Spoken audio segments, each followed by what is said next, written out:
What is up, lads? How's it going? How are you getting on? And welcome back to the channel. Double Game Week 36 is still underway with Newcastle and Brighton playing tonight, and with 6 players still to play, I'll be hoping for a goal fest tonight. We've another double game week to plan for this week, with 4 teams having 2 fixtures, so it's time to start planning ahead. If you're watching this video, please give it a like, drop a comment below, and subscribe to the channel if you haven't already. We're trying to hit 3.5k subs before the end of the season, so if you're not subscribed, please hit that button. In this video, we'll be looking at how I fared out so far in Game Week 36, and we'll also be looking at my transfer plans and team selection ahead of Double Game Week 37. 2 game weeks to go, let's get into it. We start the game week review off with a special thanks to Frank Lampard for leaving Kepa on the bench against Forest, so David Reyes subbed into the team for a 7-point return. This auto sub comes at a price though, as Chelsea have their double game week this week, and it looks like Kepa has lost his spot to Mendy. I'll happily take the 7 points for now, but I have a decision to make on my goalkeeper spot before the deadline. Moving on to the defence, it was the stuff of dreams with Trent, Estepinian and Shaw all hauling in their games. Shaw picked up all bonus points after keeping a clean sheet against Wolves, and Estepinian has been the hero of the game week with a goal and assist against Arsenal. He still has to play tonight, but I'll be hoping Brighton lose their clean sheet with Isak captain and Wilson up top. Trent continued his fine form against Leicester with a goal and a clean sheet for a 13-point haul. Kieran Trippier has been the only disappointment in defence, but I'm content with the clean sheet loss against Leeds as everyone owns Trippier and I don't have a second Newcastle defender. Moving on to the midfield, Salah picked up 3 assists on Monday night to return a double-digit haul.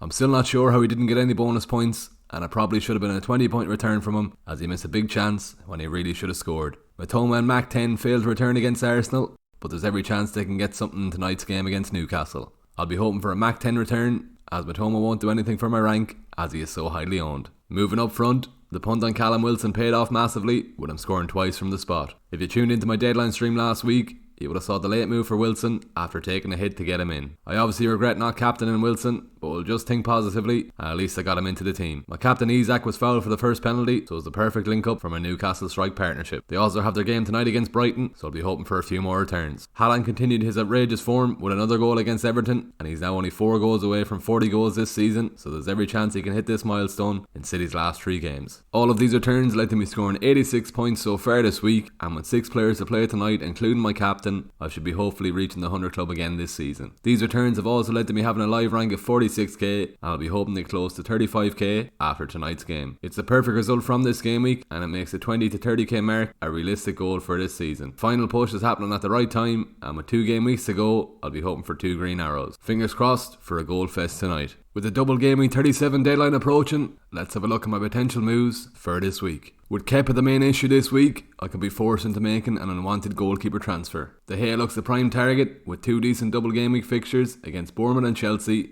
so there's every chance we could see 2 clean sheets over these games. I'm also tempted to take a hit to bring in Alvarez to give me 3 City players for their double game week. Another option is to go for Bruno Fernandes, but the only way I can get him into the team is to transfer Salah out. Liverpool play Southampton on the last day of the season, and with Southampton already relegated, it could be a goal fest for Liverpool. I definitely want Salah for the last game week, so I'll need to think about this. With Newcastle and Brighton playing tonight, I'll be waiting until after this game before I make my moves. Looking at goal score odds for the double game week, it's no surprise Haaland is a clear leader with the double game week for City. If City win the title at the weekend, I'm still expecting Haaland to play the second game of the double, with him chasing 40 goals for the season. The good news this week is Marcus Rashford returned to training, so he ranks second behind Haaland. It's surprising to see no Man City midfielder in the top 10, but Mahrez ranks just outside it. He could also be the perfect punt this week if you're looking for a third Man City asset. After only making a cameo in last night's Champions League game, he should see some minutes over the double. Looking at clean sheet odds, it's good news for my own team, with United, Brighton, Newcastle and Liverpool all ranking in the top 5. The Kepa to De Gea transfer is tempting me even more, as United have a 58% chance of at least 1 clean sheet over their 2 games.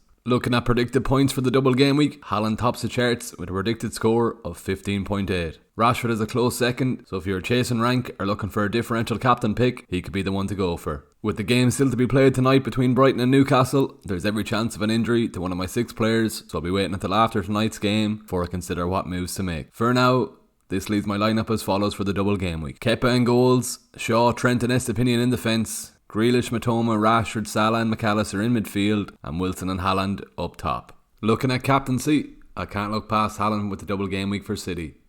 Chelsea are that bad at the moment, Haaland could easily get a hat-trick in this game at the weekend. As I said earlier in the video, if you're looking for a different captaincy pick, Marcus Rashford is your man this week. I've a lot to consider with my moves this week after tonight's game, so don't forget to follow me at FPL Era on Twitter and Instagram, where I'll post my locked in team before the deadline. If you've made it to the end of the video, please give it a like, drop a comment below, and subscribe to the channel if you haven't already. Let's hit a like target of 60 likes on this video. I'll be streaming on YouTube before the deadline on Saturday, so I'll see you all then. There you have it, there's my double Gameweek 37 team. Best of luck for the double game week, I'll see you in the next video.